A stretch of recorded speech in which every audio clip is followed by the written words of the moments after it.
गुरवे गौरचन्द्राय राधिकायै तदालये कृष्णाय कृष्णभक्ताय तद्भक्ताय नमो नमः। वन्दे अहं श्रीगुरो श्रीयुतपदकमलं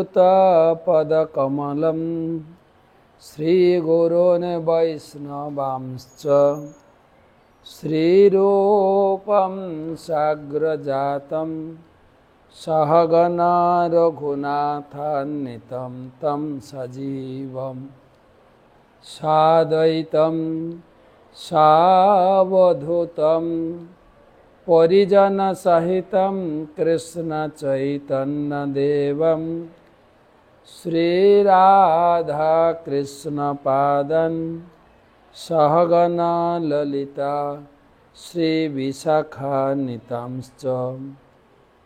नमो विष्णुपादाय कृष्णप्रेष्ठाय भूतले श्रीमते भक्तिवेदान्त स्वामिनिति नामिने।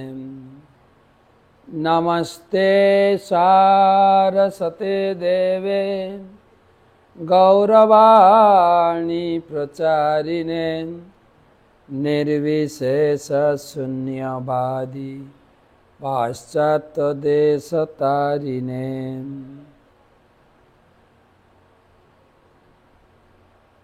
अनर्पितचरिं चिरात् करुणया अवतीर्ण कलौ समर्पयितुम् उन्नत उज्ज्वलरसं सभक्ति श्रियम् हरिपुरटसुन्दरदुतिकदम्ब सन्दीपितः सदा हृदय कंदरे स्फुरतु वसचिनंदन। जय श्री कृष्ण चैतन्य प्रभो नित्यानंद श्री अद्वैत गदाधर श्रीवासदि श्री गौरभक्तबिंद। हरे कृष्णा कृष्ण कृष्ण हरे हरे हरे राम राम राम हरे हरे। ओं नमो भगवते वासुदेवाय ओं नमो भगवते वासुदेवाय ओं नमो भगवते वासुदेवाय।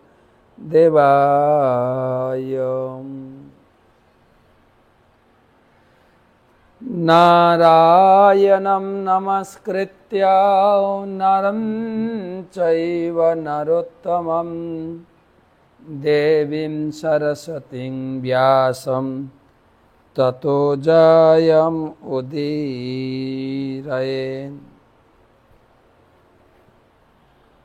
तमादिदेवं करुणानिधानं तमालवर्णं सुहितावतारम् अपार संसारं समुद्रसेतुं भजामहे भागवत स्वरूपम्। ग्रंथराज श्रीमद् भागवतम महापुराण की जय।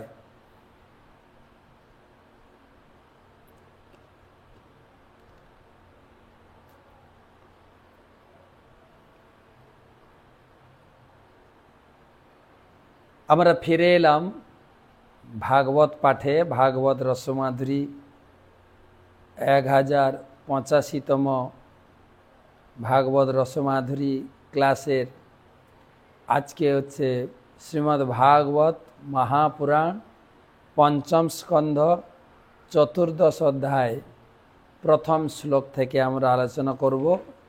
পয়ার ছন্দে শ্লোক, অনেক বড় বড় শ্লোক। সংসার সুখ ভোগের মহা অরণ্য আলোচনা জড়ভরত মহারাজ and আর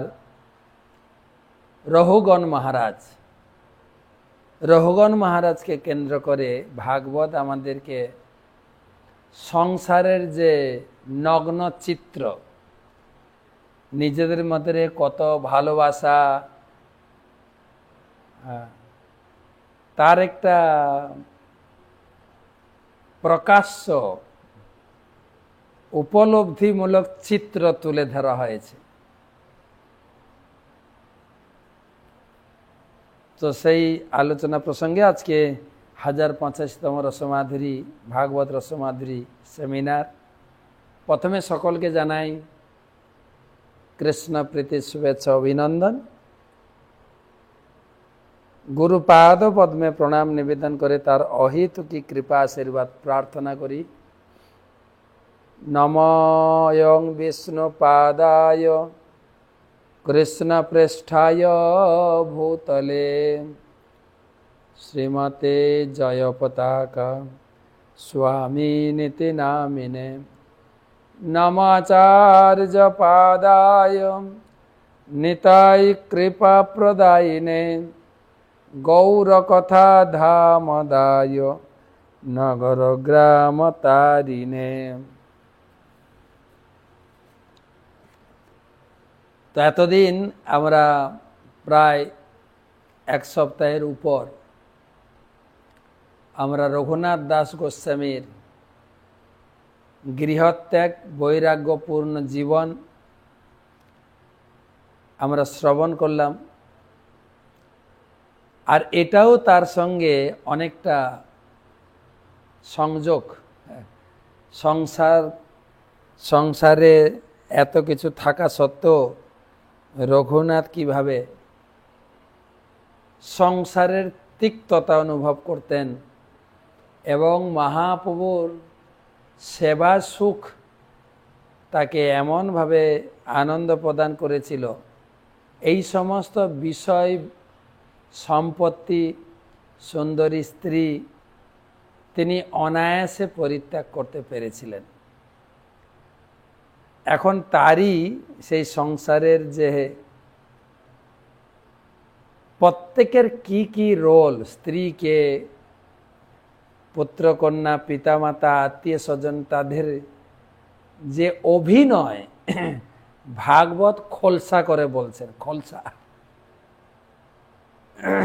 শুরু করছি 1 নম্বর শ্লোক থেকে। সহোবাচ মানে সেই আত্মতত্ত্ববেত্তা সুখদেব গোস্বামী বলছেন, স এষ দেহাত্মমানিনাম সত্তাদি গুণ বিশেষ বিকল্পিত কুশল সমবহার বিনির্মিত বিবিধ দেহাবলিভি বিয়োগ সংযোগ্যাদ্য নাদি সংসারানুভবস্য দারভূতেন ষড়ীন্দ্রিয়বর্গেণ তস্মিন দুর্গাভ্য বদ সুগমেধন্য পতিত ঈশ্বরস্য ভগবত বিষ্ণুর্বশবর্তিনা মায়য়া জীবলোকয়ম যথা বণিক স্বার্থার্থপর সদেহ নিষ্পাদিত কর্মানুভব শ্মশানবৎ শিবতমায়াম সংসারটব্যাম গত নাদ্যপি বিফল বহুপতিযোগেস্ত তাপোপশমনিং হরিগুরু চরণারবিন্দ মধুকরাণ পদবীম বরুন্ধে।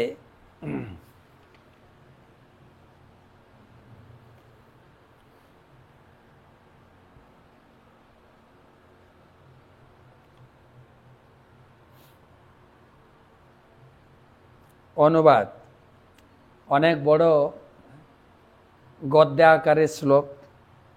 অনুবাদ, মহারাজ পরীক্ষিত যখন সুখদেব গোস্বামীকে সংসার অরণ্যের প্রকৃত অর্থ সম্বন্ধে জিজ্ঞাসা করেছিলেন, তখন তার উত্তরে সুখদেব গোস্বামী বলেছিলেন, হে রাজন, বণিক সর্বদা ধন উপার্জনে আগ্রহী, কখনো কখনো সে কাঠ, মাটি আদি স্বল্পমূল্য বস্তু সংগ্রহ করার জন্য অরণ্যে প্রবেশ করে, যাতে নগরে উচ্চ মূল্যে সেগুলি বিক্রি করে অর্থ উপার্জন করতে পারে। তেমনি বণিকের মতো তেমনি বদ্ধজীব জড়জাগতিক লাভের লোলুপ হয়ে এই জড়জগতে প্রবেশ করে। এই জড়জগৎটা একটা সংসার অরণ্য, যেমনি আর তেমনি। সে অরণ্যে প্রবেশ করে বেরোবার পথ না জেনে সে ক্রমশ গভীর থেকে গভীরতম প্রদেশে প্রবেশ করে। এটা উপলব্ধি। আমার মেয়ে বড় হয়েছে, মেয়েকে বিয়ে দিলে আমার ঝামেলাটা চলে যাবে, কন্যা দায়গ্রস্ত পিতার মাথা থেকে বোঝা নেমে যাবে। বর্তমান পরিস্থিতি কি বলছে? যাদের যাদের মেয়ে আছে, বিয়ে দিয়েছেন, আগে তবু বোঝা নেমে যেত। মেয়েকে বিয়ে দিলেন, মেয়ে অনেক দূর চলে গেল, বাস আর কখনো বছরে 1-2 বার আসতো, জামাই ষষ্ঠীতে আসতো, পুজোতে আসতো, বা ঘরে কোনো উৎসব অনুষ্ঠান হলে আসতো, দেখা হতো, সেইটুকুই। কিন্তু বর্তমান পরিকাঠামো কি বলছে? মেয়ে আছে তো দায়িত্ব, দেওয়ার পরে আরো দায়িত্ব, আরো দায়িত্ব, আরো দায়িত্ব। আর কি বলবো, বাবা মা তো নিজে থেকেই সেই দায়িত্ব নিয়ে বসে থাকে। মেয়ে বিয়ে দেওয়ার পরে মেয়ের সংসারটাও মেয়ের বাবা মা চালায়। এখান থেকে উপদেশ যায়, তোর বর কি করছে খোঁজ রাখ, তোর শাশুড়ি নাকি আবার তার মেয়েকে সব দিয়ে দিচ্ছে কিনা, তারপরে মেয়ে গর্ভবতী হয়, আরো জড়িয়ে যায়। আর এখনকার দিনে জামাইয়েরাও পলিসি করেছে, যখনই স্ত্রী গর্ভবতী মার কাছে চলে যায়, যা ঝামেলা নিয়ে যা। গভীর থেকে গভীর পাক খেতে থাকে, পাক খেতে থাকে। আমি আগে একবার বলেছিলাম, আমি যখন কলকাতায় প্রচার করতাম, বিরাটিতে একটা ভক্ত বাড়িতে আমি একটা বাড়িতে যেতাম। ধীরে ধীরে তারা গীতা কোর্স কমপ্লিট করে তারা ভক্ত হয়েছে। তার 2 মেয়ে ছিল, 2 মেয়ের বিয়েও হয়ে গেছে, প্রতিষ্ঠিত দুজনেই, 2 মেয়ে জামাই প্রতিষ্ঠিত। তো ভদ্রমহিলা ভদ্রলোক ধীরে ধীরে খুব খুব তাড়াতাড়ি, মানে গীতা পড়ার পরে পরেই তারা ভক্তিটাকে সুন্দরভাবে গ্রহণ করেন, দীক্ষা হয়ে যায়। দীক্ষা হওয়ার আগে আমি একবার বাড়িতে গিয়েছিলাম, উনি বললেন, প্রভু আমার বাড়িতে পুরো অল্টারটা সুন্দর করে সাজিয়ে দিয়ে যান। তার অল্টারে অনেক দেবদেবীর ছবি ছিল। তো রাধা মাধব, নরসিংহদেব, পঞ্চদত্ত, গুরু পরম্পরা, তুলসী বৃন্দা, সব কিছু সেটিং করা হলো। তো আমি জিজ্ঞাসা করলাম, এই দেবদেবীর ফটো কি করবো? বলছে, মহারাজ প্রভু আপনি নিয়ে যান। আমি ঘরে এখানে ওখানে লাগিয়ে রাখি। বলছে না। তার প্রায় আসা যাওয়া হতো। বাড়িতে একটা ক্লাস শুরু করেছিলাম। তো মাতাজি তার উপলব্ধি শেয়ার করছেন। বলছে, প্রভু একটা কথা বলি আপনাকে, আমার 1 মেয়ে ছিল, দ্বিতীয় যখন আমি গর্ভবতী হলাম, আমি আশা করছিলাম একটা ছেলে পাবো, হয়ে গেল মেয়ে। অনেক দুঃখ কান্নাকাটি করলাম, আর ভগবান যা দিয়েছেন তাকে নিয়েই থাকি। কিন্তু এখন বুঝতে পারছি ভগবান আমাকে ছেলে দেয়নি, খুব ভালো হয়েছে। আমি বলছি, মাতাজি একই বলছেন? বলছে হ্যাঁ,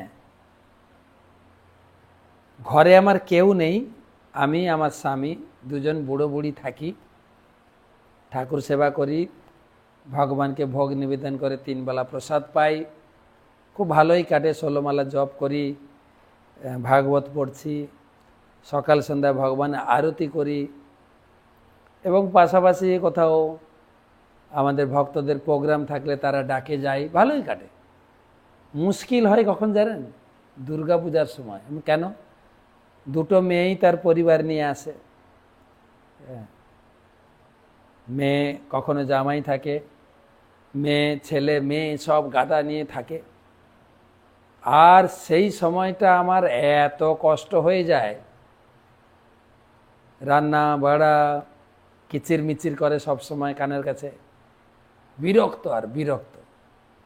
ষোলমালা জব করতে যে এত কষ্ট হয় আমার কল্পনার বাইরে। আর ওরা চলে যাওয়ার পরে বাড়ি ফিরি, আমাদের আর কোনো কাজ নেই। তো এখন বুঝতে পারছি ভগবান আমাদের ছেলে দেয়নি, কেননা ছেলে থাকলে বৌমা বাচ্চা কাচ্চা সব শুরু হতো, যেটা আমাদের ভজনের বিঘ্ন। এখন ঘর খালি। হ্যাঁ, ভগবান কি দয়া, তখন বুঝি নাই, তখন অনেক কেঁদেছি ছেলে নেই বলে। এখন আপনার কৃপা উপলব্ধি করতে পারছি, আমাদেরকে মুক্ত জীবন দিয়েছেন, কেবল হরি নিয়ে থাকি। আর পাশাপাশি আমাদের লোকজনও খুব ভালোবাসে, সুবিধা অসুবিধা তারা থাকে, দেখে, ওটাই যথেষ্ট। গভীর থেকে গভীরে মেয়ে জামাইয়ের পরিবার, তার পরিবার, তার পরিবার, তার শুধু জড়াতে থাকে, লোকে জড়াতে থাকে, আষ্টে পৃষ্ঠে জড়িয়ে যায় একদম। যেখানে বলছেন সেই সংসার অরণ্যে প্রবেশ করে সে বেরোনোর পথ পায় না, গভীর থেকে গভীরতম প্রদেশে প্রবেশ করে, জড়জগতে প্রবিষ্ট হয়ে শুদ্ধ জীব বিষ্ণু মায়ায় মোহিত হয়ে বদ্ধ হয়ে পড়ে। এইভাবে জীব দৈবী মায়ার বশীভূত হয়। মায়া, আমার আগেও বলেছিলাম যে নারদ মুনিও তার কৌতূহল হয়েছিল মায়া অতি দূরত্বয়া, দৈবী এসা গুণময়ী মম মায়া দূরত্বয়া। তো নারদ মুনি একদিন ভগবানকে প্রশ্ন করছেন, ভগবান তোমার মায়া নাকি খুব কঠিন, দূরত্বয়া, একবার দেখাও না, আমি একটু উপলব্ধি করতে চাই। ভগবান বলছে, নারদ ওই খপ্পরে তুমি পড়ো না, বলছে একটু জানতে চাই। আর ভগবান নারদকে সঙ্গে নিয়েছেন, ভ্রমণ করতে করতে রাস্তায় হাঁটছেন, এক জায়গায় ভগবান বসে পড়লেন চৌরাস্তাতে। বলছে, নারদ আমি আর চলতে পারছি না, তুমি এক গ্লাস জল নিয়ে আসো, যেখানে হোক জলের ব্যবস্থা করো। আর নারদ ছুটছেন, পাশে ছিল একটা সুন্দর স্রোতস্বিনী নদী, ওখানে নেমেছেন, জল একটু পান করবেন আর ভগবানের জল নিয়ে আসবেন। উপর থেকে একটা সুন্দরী মহিলা ডাক দিয়েছে, নারদ তুমি এখানে এসো আমার কুটিরে, একদম আস্বাদনীয় পানীয় আহার কর। সেই আওয়াজ শুনে, শ্রুতিমধুর আওয়াজ শুনে নারদ কুটিরে যায়, কুটিরে জল পান করে, আর সেই সুন্দরী মহিলা নারদের সেবা করতে থাকেন। নারদ তার প্রেমে পড়ে যায়, তার সঙ্গে বিয়ে হয়। তারপরে সংসার, জঙ্গলে আরো কিছু কাঠ টাট সংগ্রহ করে ভালো করে ঘর বানালো, কারণ বিয়ে করার পরে সবাইকে একটা ঘর বানাতেই হবে, এটা রুলস, করছে লোকে। ঘর বানালো, বাচ্চা কাচ্চা, আর ভগবান যে চৌরাস্তায় বসে আছেন ভুলেই গেছে। সংসার টংসার করে ছেলে হয়ে গেছে, কাজ বাজে ব্যস্ত নারদ। আর নদীর পাড়ে বাড়ি ছিল তো, একদিন বাচ্চা ছেলেটা খেলতে খেলতে নদীতে পড়ে গেছে, স্রোতের জলে ভেসে যাচ্ছে। আর স্বামী স্ত্রী ছুটেছেন, স্ত্রী তো একদম আকুল পাগলি হয়ে গেছেন, আমার ছেলে আমার ছেলে, ছেলে করতে, ছেলেকে ধরতে গিয়ে স্ত্রীও জলে ভেসে যায়। নারদ বীণা বাজাচ্ছিল, নারায়ণ নারায়ণ, সেই বীণা দিয়ে স্ত্রীরকে আটকানোর চেষ্টা করছে, চুলের কি বলে খোপাতে বীণা দিয়ে আটকাতে যাচ্ছেন, নারদও পড়ে পড়ে যায়। তখন ভগবান নারদের পিঠে হাত চাপড়ে বলে, নারদ দেখেন সংসার টংসার কিছুই নাই, সেই যে চৌরাস্তায় বসেছিলেন ওই জায়গায় দুজন বসে আছে, তো নারদ যেন একটা স্বপ্ন দেখলেন হঠাৎ। তো নারদ খুব বিমর্ষ হয়ে গেছে, বলছে নারদ তোমার কি হয়েছে? নারদ কিছুই বলছে না। বলছে নারদ আমার মায়া দেখলে তো, তোমার মতো লোকও আমাকে ভুলে গিয়ে সংসারে, আর সাধারণ লোকের কি হবে? দৈবী মায়া বশীভূত। লোকের কাছে একটা অবাক লাগে, দিন রাত পরিশ্রম করে লোকে সংসারের জন্য খাটে, আর মঠ মন্দিরে সাধু মহাত্মারা মন্দিরের জন্য খাটছে। ব্যাপারটা কি? আপনাদের তো সংসার নাই, আপনারা এত খাটাখাটনি করেন কেন?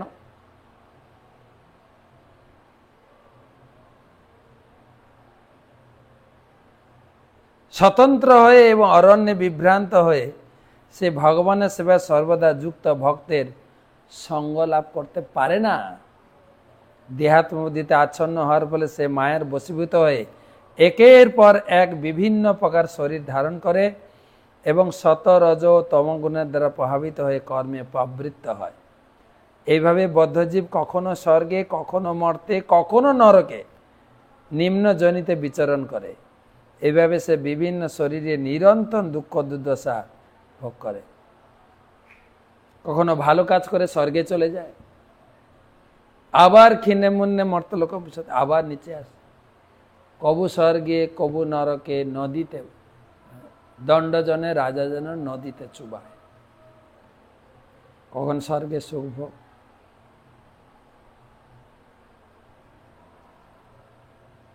আর আমাদের কবিগণ তো বলে গেছেন স্বর্গে যাবে কেন? স্বর্গ নরক কে বলে তা কত দূর, মানুষের মাঝে স্বর্গ নরক, মানুষের ঈশ্বর। এই জগৎ দিয়ে একটু ভালো টাকা পয়সা বাড়ি ঘর হয়ে গেলে নিজেকে মনে করে আমি স্বর্গে আছি, কাউকে পাত্তা দেয় না।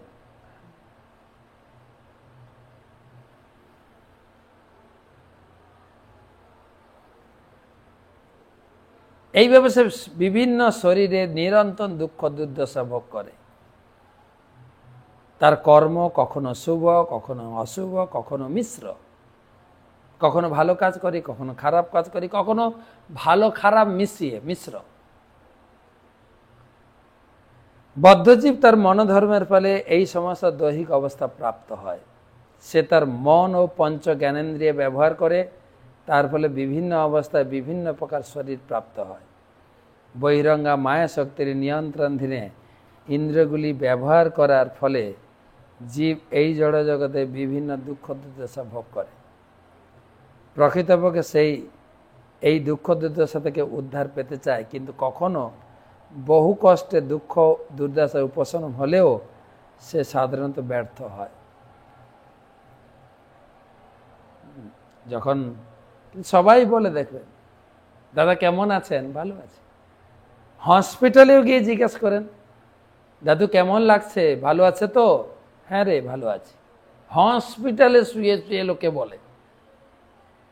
প্রভুপাদ দুঃখ করে কবিতা লিখেছে, চিররোগী দুঃখভোগী বিছানায় শুইয়া শুইয়া, ভালো আছি কহে হাসিয়া হাসিয়া।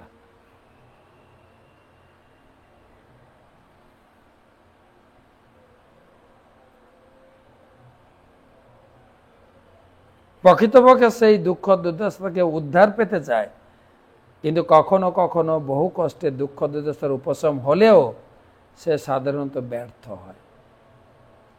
সে চায় এই দুঃখ অবস্থা থেকে বেরিয়ে আসতে, কিন্তু জানে না তো। এইভাবে জীবন সংগ্রামে লিপ্ত হয়ে সে ভ্রমরের মতো ভগবান শ্রী বিষ্ণুর শ্রীপাদ পদ্মের প্রেমময় সেবায় যুক্ত শুদ্ধ ভক্তের শরণ গ্রহণ করতে পারে না। ভগবান থাকলেও, ভগবানের মন্দির থাকলেও, ভগবানের উৎসব হলেও সে কোনো কিছু উপভোগ করতে পারে না। সংসারের ব্যস্ততা, সংসারের ঘোর অরণ্যে তাকে জাপটে শিপটে ধরে রাখে।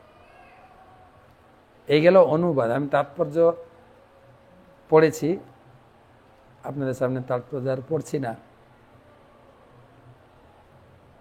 প্রভুপাদ লিখেছেন তাৎপর্য। যে আমি আমেরিকায় গিয়ে বলছিলাম যে বর্তমান মানুষের জীবন কুকুরের মতো হয়ে গেছে, পশুর জীবন মতো, পশুর মতো ইন্দ্রতৃপ্তি, পশুর মতো খাওয়া দাওয়া, কোনো বাদ বিচার নেই, আর পশুর মতো পরিশ্রম করা। একটা পশু ঘুম থেকে উঠে 4 পায়ে দৌড়ায় আহারের খোঁজে, আর আমরা 4 চাকাতে দৌড়াচ্ছি, 4 চাকাতে দৌড়াচ্ছি। আর এই সংসার যে কত কষ্টের, বিভীষিকাময়। এই কয়দিনে 1 সপ্তাহের ভিতরে আমাদের মোটামুটি উপলব্ধি হয়ে গেছে। লন্ডনে যাওয়ার পথে আহমেদাবাদে বিমান দুর্ঘটনায় পুরো শেষ। এই রেস কাটতে না কাটতে আরেকটা খবর, কেদারনাথ দর্শন করতে গিয়ে হেলিকপ্টার ভেঙে পড়ে গিয়ে হেলিকপ্টারের সব প্যাসেঞ্জার 6-7 জন ডেড।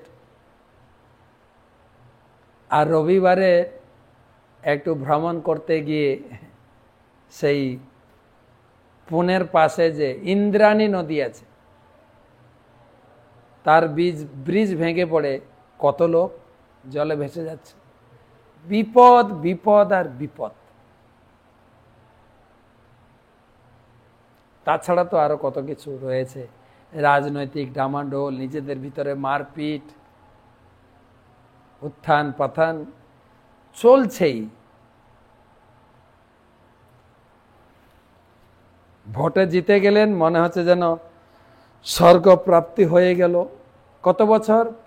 5 বছর, 4 বছর কাটতে কাটতে আবার টেনশন, এবারে জিতবো তো, না হলে তো আমার শেষ, নরক, আমাকে সবাই ছিঁড়ে খাবে।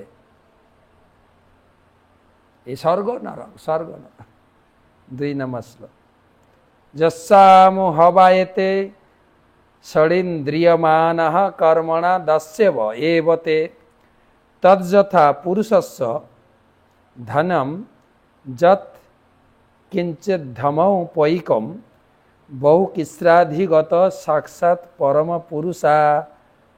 পুরুষারাধন লক্ষণ জহসৌ ধর্মন্তম তু সাম্পরায় উদাহরন্তি তদ্ধর্ম্যম ধনম দর্শন স্পর্শন শ্রবণাৎ আস্বাদন ঘ্রাণ সংকল্প ব্যবসায় গৃহগ্রাম্য পপভোগেন কুনাথ সজিতাত্মন যথা স্বার্থস্য বিলুম্পন্তি। অনুবাদ: সংসার অরণ্যে অসংযত ইন্দ্রিয়গুলি ঠিক দস্যুর মতো। বদ্ধজীব কৃষ্ণ ভক্তি বিকাশের জন্য ধন উপার্জন করতে পারে, কিন্তু দুর্ভাগ্যবশত ইন্দ্রিয়গুলি ভোগের মাধ্যমে তার অসংযত ইন্দ্রিয়গুলি তার সেই ধন অপহরণ করে। ধন সম্পদ কে অপহরণ করে? নিজের ইন্দ্রিয়। তবু তো আগেকার দিনে লোকের ইন্দ্রিয় সংযম ছিল, আর বর্তমান বাজারে চাকচিক্য, নেট দুনিয়া আর এত ডেভেলপ কান্ট্রি সব, ইন্দ্রিয়গুলি আরও বশীভূত হয়ে যাচ্ছে। আপনার হয়তো গৃহ সাজানো বা সংসারের জন্য এত জিনিসের দরকার নেই, কিন্তু এত সুন্দর সুপার মার্কেট সাজানো আছে লাইট দিয়ে, আপনার দেখলেই আপনাকে নিতে হবে। যা টাকা ইনকাম করেছেন, যদি একবার এই রবিবার দিন ছুটির দিনে স্ত্রীকে নিয়ে যদি একটা সুপার মার্কেটে ঢোকেন, বাস সব টাকা একদিনে শেষ। ইন্দ্রিয় অসংযত। আর সঙ্গে স্ত্রী থাকলে তো কথাই নেই, এটা চাই ওটা চাই। আর আপনার তো অসুবিধা নেই, কেননা আপনাকে তো ক্যাশ পেমেন্ট করতে হচ্ছে না, কার্ড আছে, একবার সোয়াপ করলে সব টাকা শেষ, বাস। তাছাড়া তো আরো দস্যু, কত ফ্রড লোক রয়েছে যা সব কেড়ে কেড়ে নিচ্ছে। তো এখানে এই শ্লোকে বলছেন নিজের ইন্দ্রিয়গুলি, আমার দরকার হয়তো দুটো কাপড় চোপড়, অনেক কাপড় চোপড় পরছি, শরীর সাজানোর জন্য কত প্রকারের অর্নামেন্ট, কসমেটিক্স, গৃহের জন্য। আমি দেখি বিশেষ করে বিবাহ বাড়ি, যারা গ্রামাগঞ্জে বিবাহ হয় বা শহরে, প্রয়োজনের তুলনায় অধিক ব্যবস্থাপনা, হাফ খাবে হাফ ফেলবে, সব নিজেরাই নষ্ট করছে, নিজেরাই।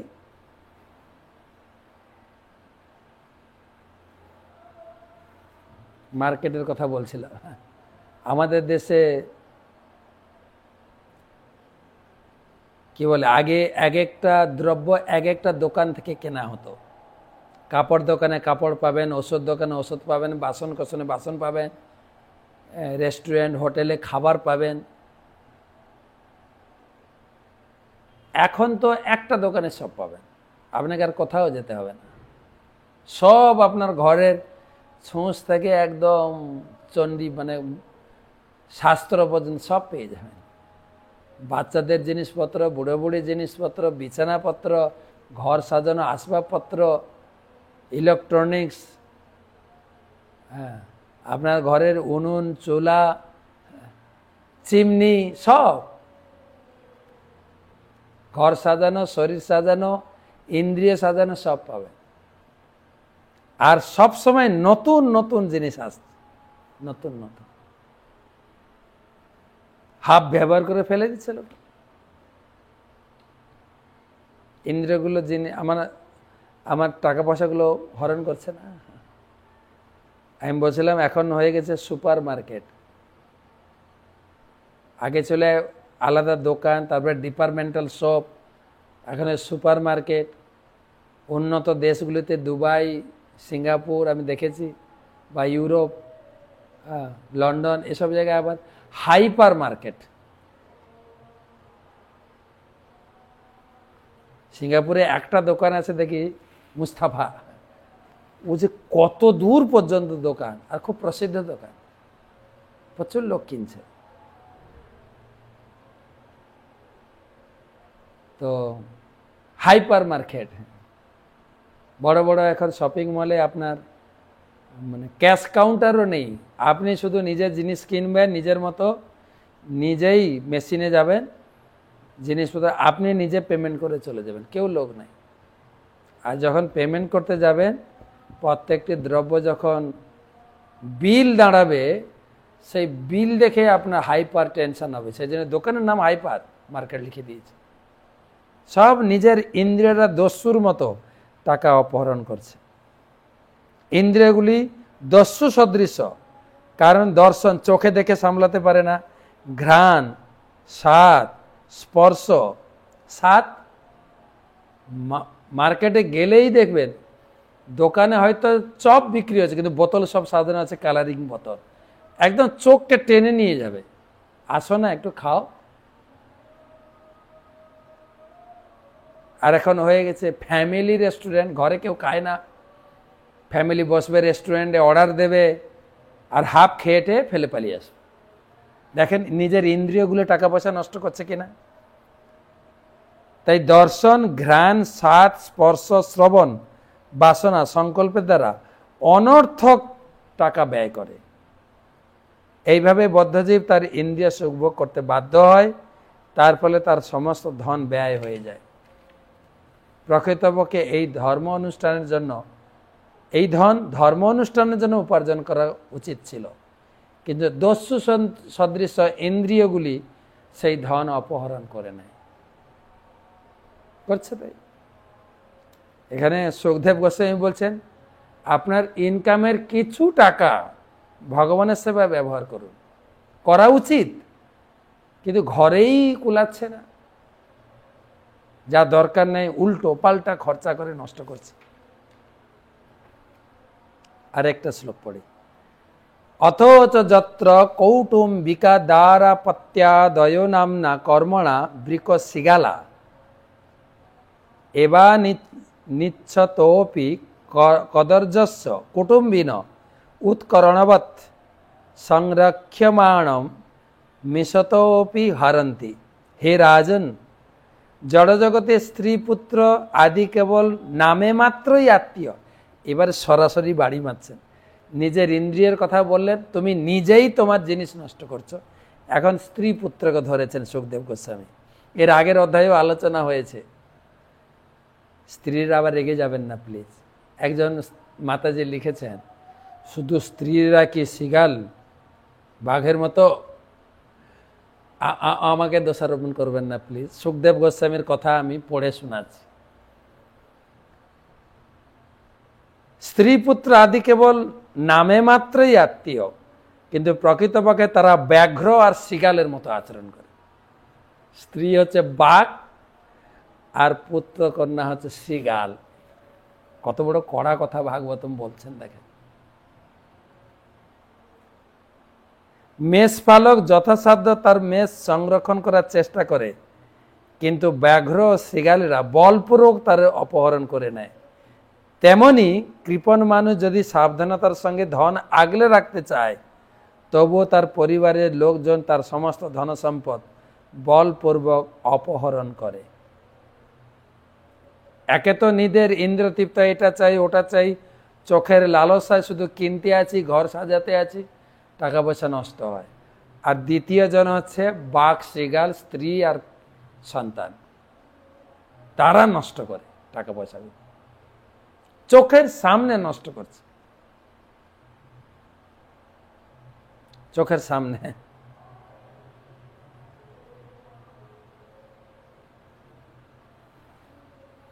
আমি দেখছিলাম আজকে ইউটিউব দেখছিলাম, একটা বাড়িতে স্বামী স্ত্রী এবং শুধু শ্বশুর আছেন, শাশুড়ি নেই। শাশুড়ি মা মারা গেছেন, শ্বশুর আছেন। তো ওর স্বামী বিকালে অফিস থেকে ফিরছেন, ঠিক দেখছে স্বামী ঢুকছে ঘরে, শ্বশুরের ঘরে চলে গেছে। শ্বশুরের ঘরে বৌমা গেছে, কি বলছে, বাবা দেখো না এটা কি চুলকাচ্ছে, দেখো না দেখো না দেখো না দেখো না। শ্বশুর তো বৌমার গায়ে কি করে হাত দেবে, তাতে দেখুন না দেখুন আমি পারছি না। আর শ্বশুর মশাই দেখছে না বৌমা মেয়ে তোমার গায়ে কিছু নাই। আর তখনই স্বামীটা ঢুকে, এ কি শ্বশুর বৌমা একই বিছানায়। আর বৌমা তখন বলছে, হ্যাঁ গো তুমি এই মুহূর্তে না এলে আমার যে কি হয়ে যেত। ছেলে বাবাকে ভুল বুঝলো, ছি বাবা তুমি এত এত নিচে নেমে গেলে,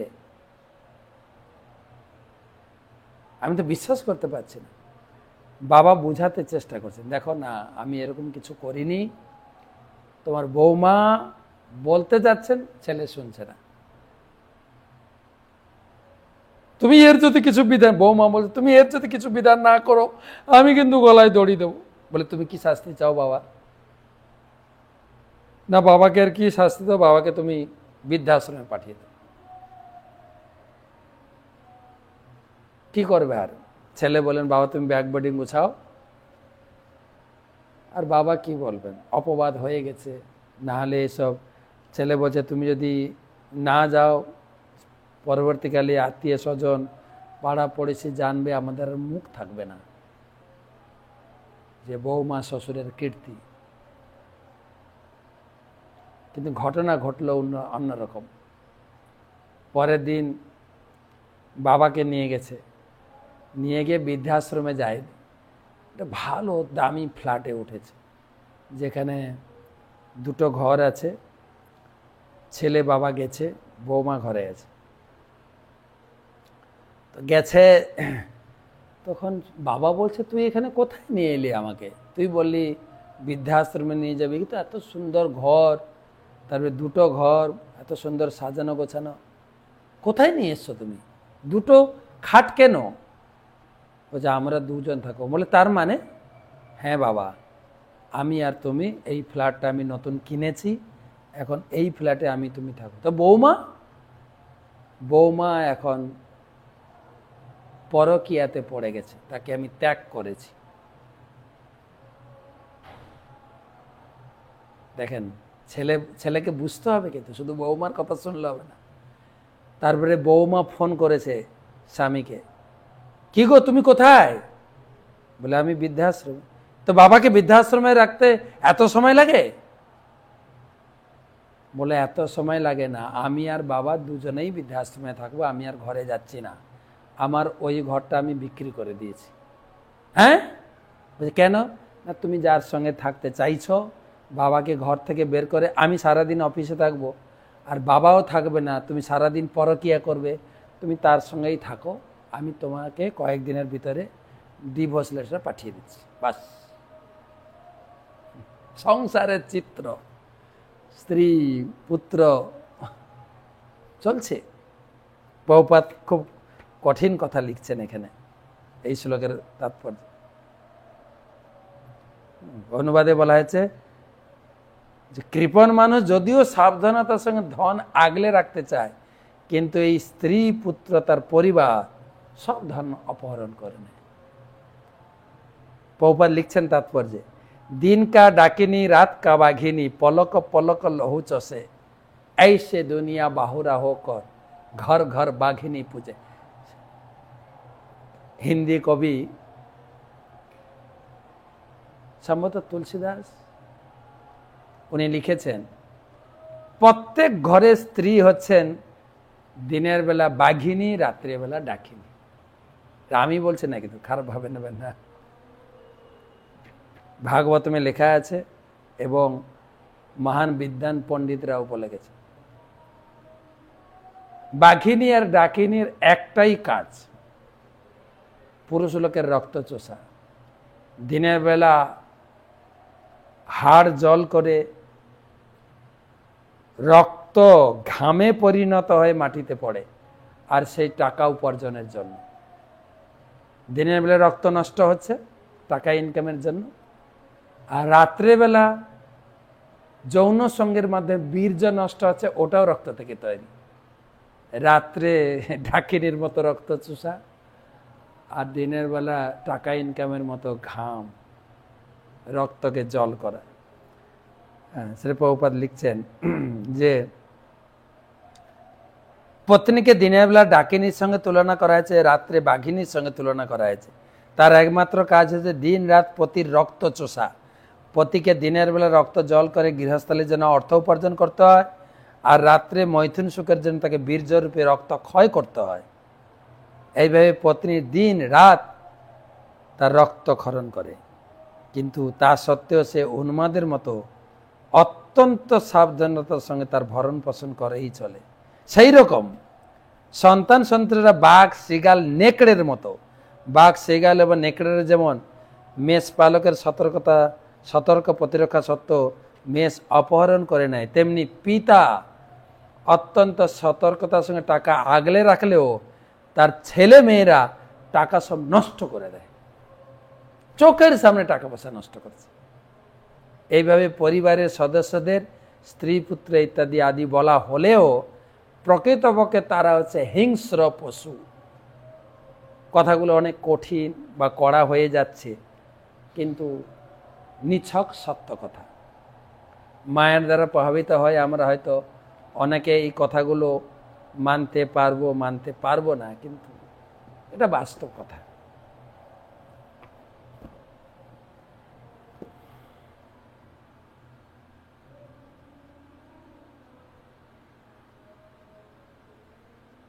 কয়েকটা ঝটাপট প্রশ্ন নিয়ে নি।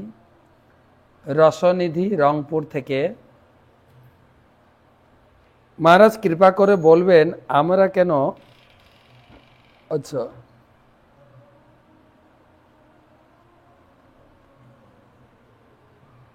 বুঝলাম না,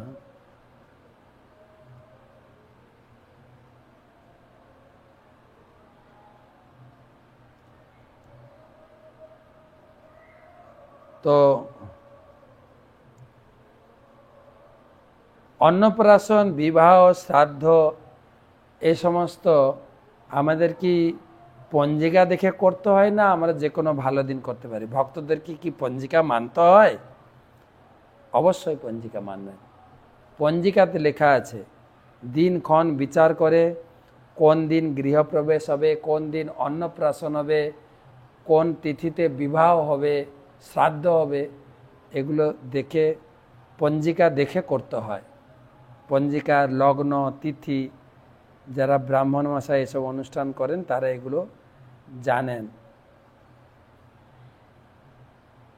এগুলো মানতে হয়।